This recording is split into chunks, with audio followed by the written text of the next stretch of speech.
Water culture. That's right. We're back with another water culture video.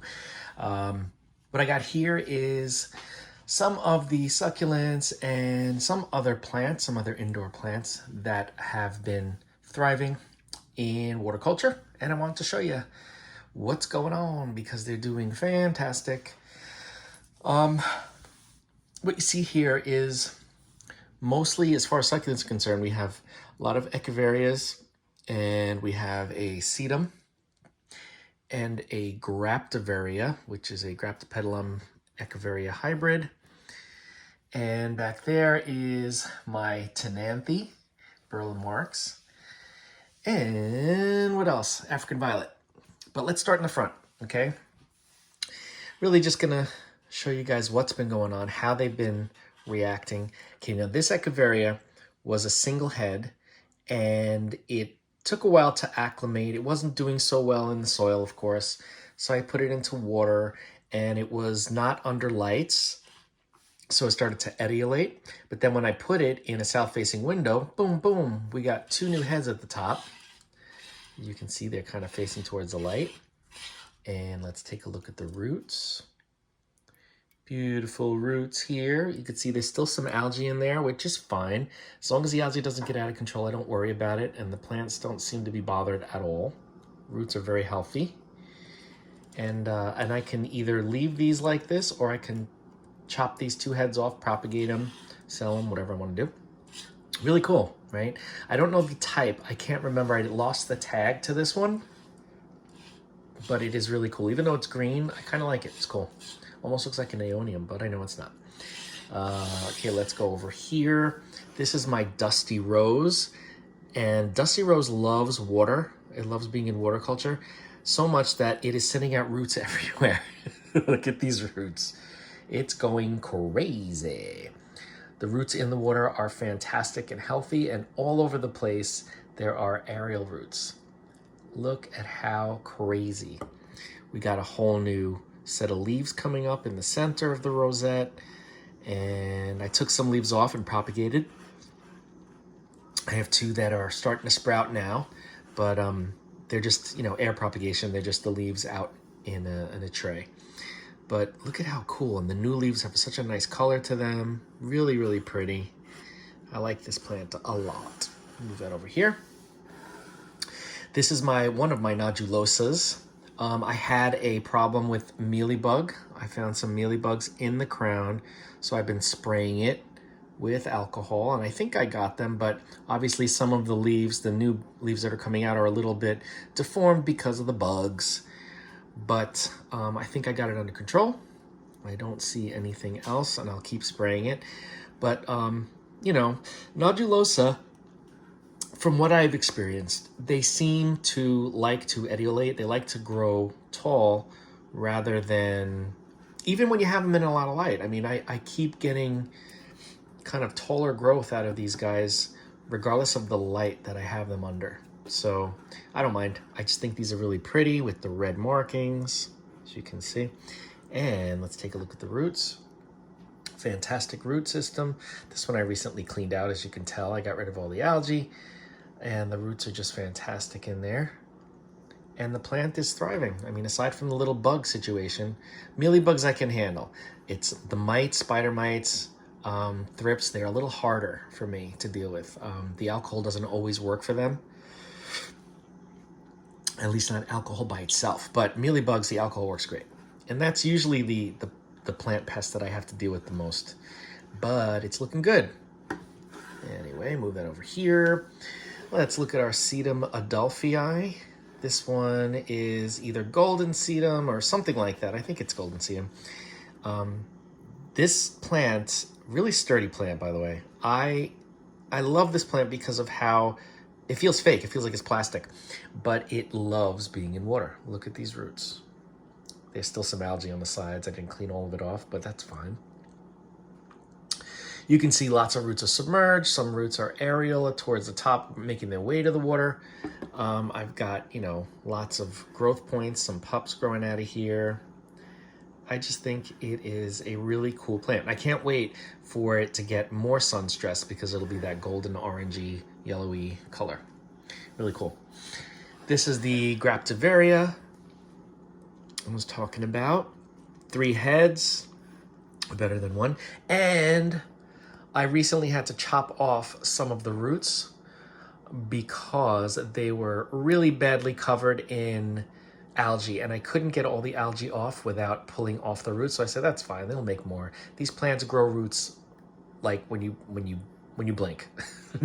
So yeah, so that's this one, doing really well.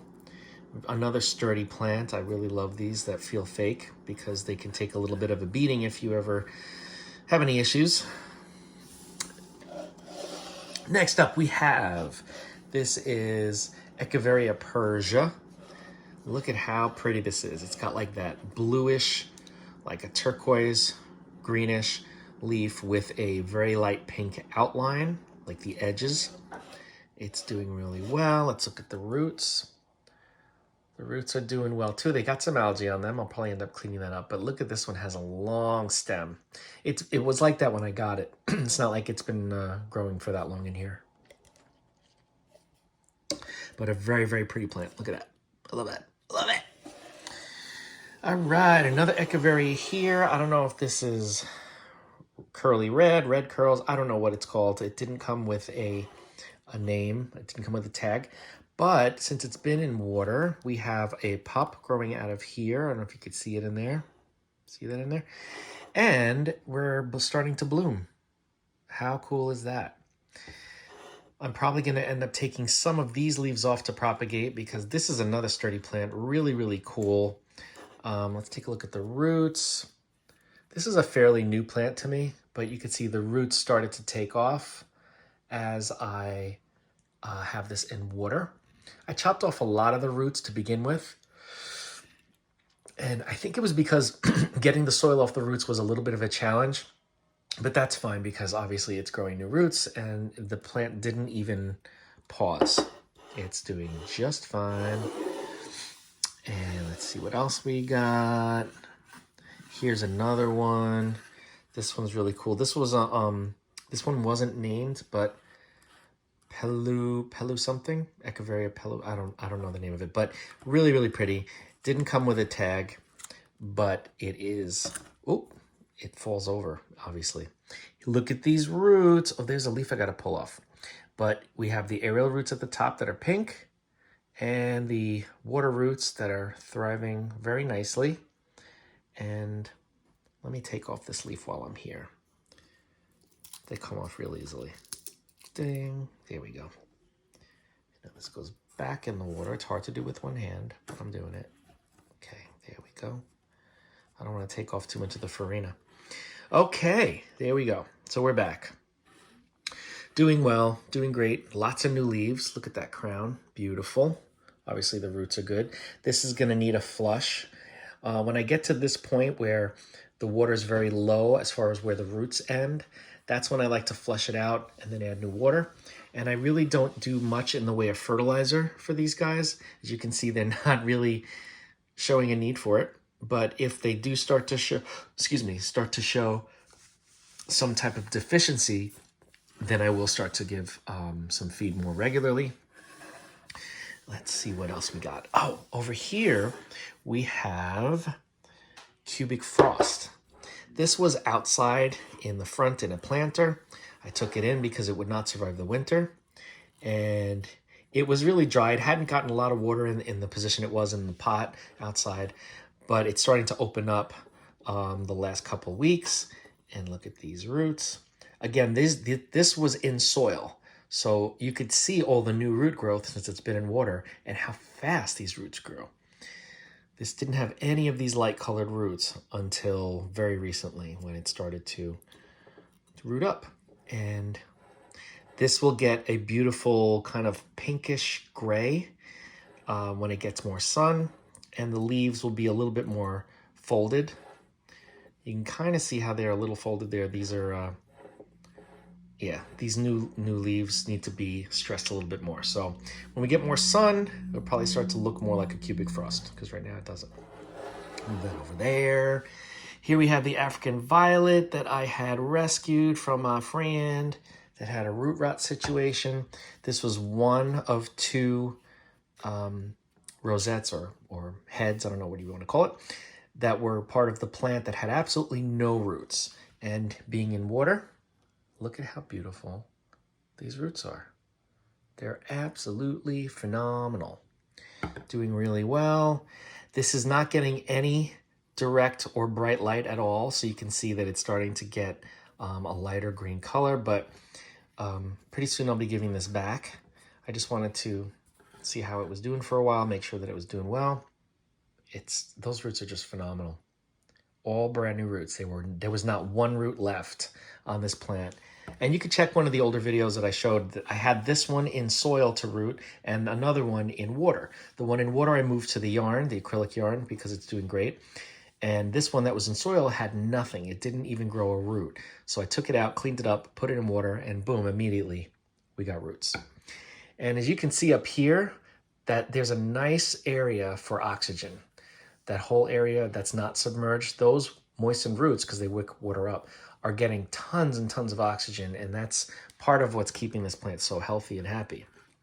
Anyway, that's that one. And last but not least, you guys haven't seen her in a while. This is one of my Tenanthe prayer plants. This has not been getting any light at all, and it went through a period where I mistakenly let it dry up and had to kind of save it. But you can see how many roots have been growing in the water and just how happy they look, very healthy. I just have to give this a little more light and take care of it a little more. The leaves are starting to move now because it's nighttime. But yeah, this has been in water for, oh God, a long time. I don't even really remember how long it's been, but you could tell by the amount of roots it's been in here a long time. Because all the light colored roots are water roots. The dark roots are the soil roots. Those are the remnants of the soil roots. You see there's 1, 2, 3, only a few, like a handful in here. Everything else that's light colored is water roots. So it's been in here for quite some time.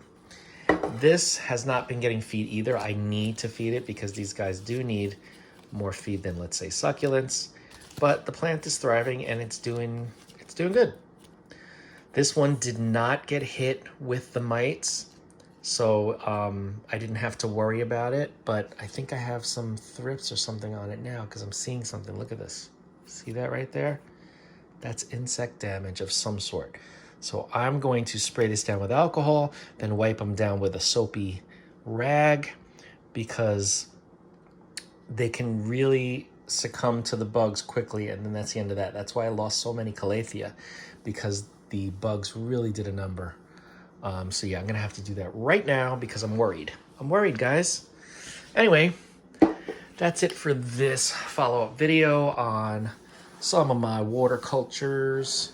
And I'm telling you, this has made my life so easy even for succulents. People say, oh, succulents are easy, you just don't water them. Well, if you don't water them, then they start to lose a lot of their older leaves because they're tapping into their reserves. And then they start not looking so good. And then when you do water them, if you water them too much, they'll easily rot because a lot of the roots probably died when it dried up too much. So there's just so many things to take into account, especially when you're growing these indoors. So if you're growing your succulents indoors, I highly recommend putting them into water.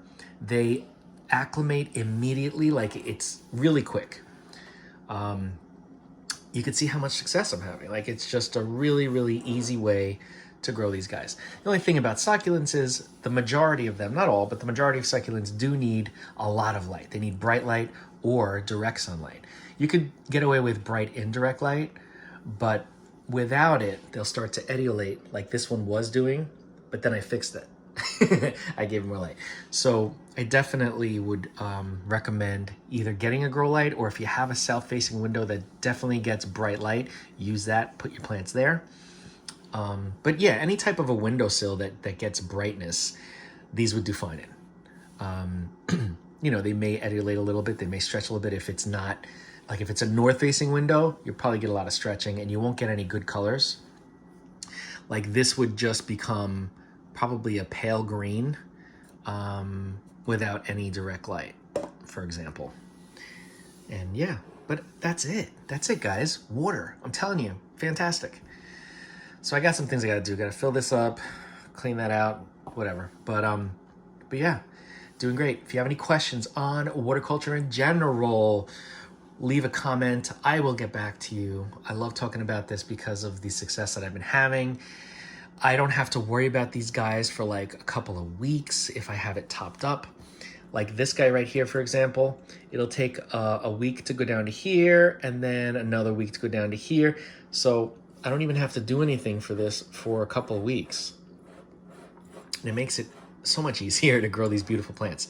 And when they start to grow nice and big and colorful, then you really just want to show them off to everybody. Like I'm doing right now.